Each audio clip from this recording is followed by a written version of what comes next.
Oh my gosh, I've just arrived in Oaxaca, Mexico's culinary capital. I'm currently standing on a Mezcal plantation. I'm going to be spending the next week exploring all of the best food tours that you can have in Oaxaca, from Mezcal to Quesillo cheese. Follow along, it's going to be tasty. If you're a foodie traveling to Oaxaca, I want to recommend booking tours with Where Sidewalks End. I enjoyed several. The first one was the Oaxaca Ancestral food experience. I suggest starting with this food tour to really appreciate and learn about what makes Oaxaca's cuisine so unique. The tour started at one of the city's favorite markets. We got a tour with our friendly English-speaking guide and started off at a tamale stand where we each got to choose the filling that we wanted, and then we tried a drink made with cocoa and corn, which is the theme of the tour, because cocoa and corn is the staple two ingredients that you'll find in most dishes that are made in Oaxaca. We then picked up some masa. You can see this lady sells fresh ground masa every day to make tortillas, and then took our masa as well as some fresh herbs to this local restaurant that prepares homemade stews. You can select the stew that you like, and then they wrap them into a homemade tortilla. We gave her the fresh masa that we had purchased from the market, and she made these lickety-split tortillas that she slaps right on this hot griddle, and we got to watch as she prepared the tortillas. I was amazed at how quickly tortillas are prepared. These are the unique Oaxacan leaves that you can purchase at the market. She cracks a fresh egg on each leaf, which makes it really healthy because she's not using any oil in the preparation. So the egg just cooks within the leaf, and then you can see that she places that inside of a tortilla. So it's a fat-free snack. And then I selected the pork rib stew, which is quite spicy, delicious. Our next stop was a classic cantina. This was at 11 a.m. I was so surprised at how busy it was. We ordered a beer and a margarita. We were told that everyone inside had been partying all night because the previous evening was Saturday, so there are a lot of drunk people that are hungover, keeping the party going. At noon every day they do a special ceremony, so they waft by this incense. It's all for good luck, and then the owner brings over some holy water and blesses everyone in the room. Next, we visited a food market. Inside, there's lots of tables, and surrounding the tables, there's traditional Oaxacan food and beverage providers. We had a tasting of a local fermented juice made with pineapple, and these moletas are my favorite Oaxacan dish. Crispy fried tortilla topped with a savory pork and cheese, as well as pickled cabbage. Our last stop was a traditional cocoa producer, so these beautiful wrapped pucks are all Mexican chocolates flavored with things like cardamom and even mezcal. Inside, we were able to order a frappe, so they used Mexican chocolate. I chose classic dairy, but they also have coconut and almond milk, topped with whipped cream and Mexican cocoa. It is absolutely delicious. You're gonna love this tour. Whether you consider yourself a fromage fan or just casein curious, the Oaxaca Ancestral cheese experience is a must. Oaxaca's most famous dish is Quesillo, and this woman is a fifth-generation cheese producer and has won a Guinness World Record Award. We started off our tasting with some soft cheeses that are flavored with everything from blackberries to coffee and pecans, enjoyed over a cookie or with tortilla. And she hops up at the table. This is rennet, so she's going to dribble in a little rennet to fresh milk. She had just milked her cow this morning, so this is an incredibly fresh experience. If you've never seen how cheese is made, you're going to get a really, really hands-on experience. So just moments, maybe 5 minutes after pouring in the rennet, you can see the dairy already starts to curdle. So now we're separating the curd from the whey, and you get to sample the curd warm right out of the bowl. It tasted a little bit like custard in terms of texture. She had prepared some of the quesillo cheese in a cheesecloth, so she's now going to show us how this unique Oaxacan cheese is prepared. We first grabbed it with our fingers. It was kind of squeezy, chewy, a little bit like Quebecois cheese curds used to make poutine. Unique preparation is that they take this cheese that's been ripped up, add really hot water, which then makes it stringy. It's quite similar to a mozzarella, and then look, she takes this wooden pole, and this cheese pull is the most epic cheese pull you are ever going to see in the world. Oaxaca is where to find it. and where sidewalks end is going to show you how to make it. You'll see that you can then knead the cheese almost like it's a dough. Like if you're familiar with making bread, it feels really soft and squishy. They then add back the whey, and you're going to see that once they add the whey, this is the really famous Oaxacan cheese experience where she's then going to make it into threads. So you'll see they're kind of like 2 inches wide, quite thin, using her fingers to ensure the thickness is right the way that she wants it. And this ribbon ends up going into a cold bowl of water, which helps it become hard because the other bowl is warm. This is a complete ribbon. So this is one ribbon made from the large block you saw at the beginning. And the last step is taking that ribbon and rolling it into a ball. So you purchase these balls at the local grocery store here. She wraps it and tucks it under, and I think they actually look like a rose. Like, don't they kind of look like a flower? These are beautiful. We did this all in just like lickety split. Really fun way to learn how it's made. And then you can see that it's very famous for its stringy properties. She even made little tiny quesillos for us to plop in our mouth. If you like cheese curds, if you're a fan of poutine, it's quite similar. Pop it in your mouth, a really great snack. And you'll find this cheese on many dishes. Of course, we had to try it in more than its OG form. So we had it put on tortillas with pork lard with a little bit of pork crackling. Look at that stretch. This is essentially Mexico's mozzarella, and I fell in love. It was just so delicious. Top these with some spicy salsa, and they also brought over classic hot cocoa. Before you finish the tour, this town where all the cheese is made is actually located really close to a really famous historic cathedral, surrounded by beautiful cactus. It's in the middle of what feels like a desert, and you step inside and it's just gorgeous. So there's this particular tour, you get a lot of delicious cheese, you're gonna learn a lot, you get to get hands-on, and you also get a little bit of history. You're gonna get to visit a really famous church, and this is the tour to do in Oaxaca for fromage fans and cheese lovers. If you're a chocoholic, book the Oaxaca Artisanal Chocolate Experience. It's going to start at a market that's located just a 30-minute drive from the downtown city core. You can see all of the vendors selling their products, but we're on the hunt for one particular unique product, and if you guessed it, it's made of cocoa. Fun fact, this village is the most famous for pottery, so make sure to pick up some pottery on the tour if you'd like. This is the famous drink. It's made of corn and cocoa. The floating bits on the top are cocoa butter, cocoa fats, solids, and it's a sweet drink, has a slight hint of chocolate. This drink in a glass, one slurp is a taste of Oaxaca, really symbolizes the corn and cocoa, which are the two staple ingredients in the cuisine here.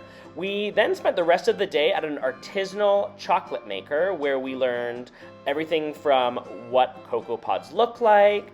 This is the room that you do all your work, and beautiful murals that tell the story of cocoa. These are the cocoa seeds, and then we also have some local cinnamon, which we're going to use. He showed us a map that showcases where all of the cocoa plantations are in Mexico. These are what the seeds look like. They haven't been roasted yet, so we're going to roast them on these hot skillets. You gotta stir them with a wooden spoon. Once they start crackling like popcorn and make that noise, they're ready to go. So you scoop them up in this little scoop situation, put them back into your pottery, and then pour them onto a table so they can cool down slightly. As soon as they're cool enough to handle, you're then going to use your fingers and remove the skins, because you don't want the skins in your chocolate. And then once all the skins are removed, you're going to be able to see how the color of that cocoa looks. And it's a dark black color. It looks shiny, almost like a bean. This is what your chocolate's made of. Really hilarious is grinding the cocoa. So we've taken those shucked beans, putting them in this little funnel here, and then we power it by pedaling. So if you're looking for a chocolate workout, this is the place to be. We slowly add the beans, and you can see that it quickly turns the cocoa into a ground texture, almost like a paste. And then depending on if you want a 50%, 80% cocoa like chocolate experience, we add some sugar and then ground cinnamon and almonds. This is a combination that's really, really classic. So think of it. It's ground chocolate, sugar to your liking, cinnamon, and almonds. Since the mixture is still a little gritty, we use this machine to further purify the chocolate, and you can see now it's silky smooth. So we're going to use a palette knife to scrape that silky smooth chocolate back into a bowl, and our last stop is filling the tins. So these ones look like little pucks or even like a muffin tin. Once these pucks become solid, you can then just throw them in hot water and have a hot chocolate. And you can see you can also make a classic chocolate bar shape, and each tablet you can nibble on or add it to hot water. You can see that we even get to wrap it in gold foil, so it really does feel like a Willy Wonka moment. This was the last step of our production of the day, and now we finish with a chocolate bar tasting. So the owner of this chocolate shop let us taste all of the different flavors. So they have chocolates made with cardamom, with mezcal, with local herbs. So you can purchase any of the chocolate bars to take home. These chocolate bars are also sold at local artisanal shops within the city. And our final stop of the day was making of course, jug of chocolate. Because it was hot, he made a hot chocolate and then filled it with ice, and so it's nice and frothy and cool. And we finished off with an iced cold chocolate topped with cocoa nibs. This is Oaxaca in a glass. Where Sidewalks End also offer group cooking classes. So if you're looking to roll up your sleeves and take home some Mexican culinary knowledge, join a chef. You'll start the tour at a local market and get a little snack of local tamales. They'll also pop you by a juice bar. The juice bars here are great. You can select from a variety of juices and they're served in a bag. I got passion fruit, orange, and mango. Then we continued our tour of the market, saw lots of locally made salsas. Obviously had to stop by the cheese booth because this is the town where all of the Oaxacan Quesillo cheese is made. Butcher cut up some flank steak as we're making tacos later in the kitchen. There's also bulk food stores where you can learn all about the varieties of dried chiles. They'll also find a poultry shop where you can get some chicken for your tacos. And I love this tortilla spot where they're taking maize, grinding it into the masa dough where they can make tortillas. After the market, we headed to the restaurant. Skip up the stairs and you'll find a bar. You can cool down with a glass of mezcal or a ice cold glass of hibiscus juice before skipping up the steps to the restaurant space where they had set up a whole cooking class section. The views are amazing from up here.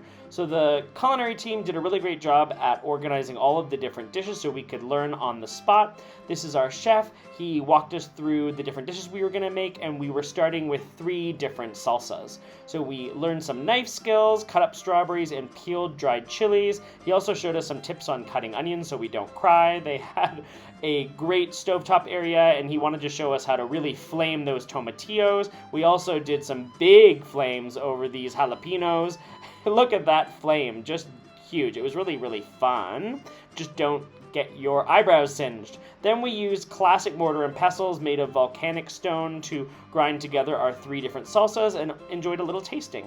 Our next stop was learning about moles, so he broke down the 3 major components of mole, which were the spicy chili component, the bread and raisins, and nuts and spices.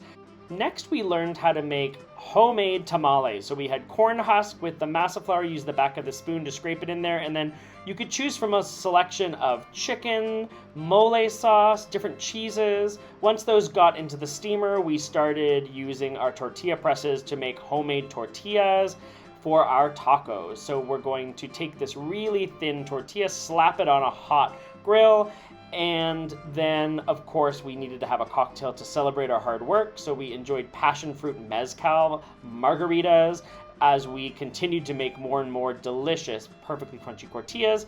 And then they cooked up some really thinly sliced flank steak, and this is our taco bar. So we made homemade guacamole, you've got refried beans, chicken, 3 different salsas, as well as this delicious pork fat that you can slather onto your dish with a selection of cheeses. So we made some DIY tacos, and this tour is a total of 5 hours, including your time at the market, and you certainly do not have to have dinner that evening, so enjoy your breakfast at the market with your tamale and some juice, and then enjoy a really fun and educational cooking class. You're going to be able to take home these delicious Oaxacan treats.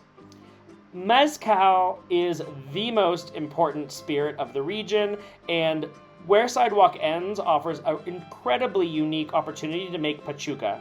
Pechuga is a mezcal that is a bit unique. It's often served during special family celebrations like weddings, where they make a mezcal that is in its third distillation, chopped up with fresh fruits like apples and pineapple and orange, and then a whole chicken is put into a basket. It's kind of similar to how you make gin, where the distillate steams and the spices in the bag at the top of the still then impart their flavor. So Pechuga is made usually with chicken, but it can also be made with other meats as well. Once the chicken is all sorted, in order to close the still, they add that sweet mix of the pina from the agave plant, and then we needed to heat up the still, so they got us to get all of this to burn the fire. So we had a mixture of wood as well as the leftovers from the pina, and then lit a fire, and we're off to the races. So we're now doing a third distillation, and this is how quickly the distillate comes out. While the distillate did its thing, which was about a 3-hour process, we hopped on a truck and got a tour of the Mezcal distillery's plantation, so you can see just miles and miles of beautiful agave plants. We actually drove by this farmer, and you can see his is packed full of peanuts. Once we arrived at the family's agave plantation, we sat under a tree and enjoyed a classic indigenous blessing. They basically sip mezcal, spit it like it's a mist all over your body, and then dust your body with, oh my goodness, look at that. It just smells like a mezcal shower. You are going to smell like you've been in a bar all day. It's supposed to release bad energy, and it's something that the indigenous community in the region have been doing for centuries. After we had our blessings, we headed out to learn how to chop up the agave. In the very center, there's a stalk that looks like asparagus, which has to be removed so that we are ready to harvest. Back at the distillery, we're shaking up the final distillate and figuring out what the perfect balance of alcohol is. So we just combine them so it wasn't too high, because it was originally 60% alcohol. I think we settled on something like 45% alcohol by volume. Then they get poured in bottles, and we got to take one of these home. After bottling, we then enjoyed a local lunch. So they had these gorgeous little margaritas made with mezcal. We were sipping them out of these little tiny cups. At the lunch table, they provided a guacamole with local cactus and a chicken green mole. After lunch, we went to the tasting room, enjoyed delicious selections of mezcals that this female-led distillery produces. You are going to love Oaxaca. The culinary capital of Mexico is finger-licking good. Use Where Sidewalks End to contribute to the local economy, help support local guides, and learn everything you could ever want to about mezcal and beyond.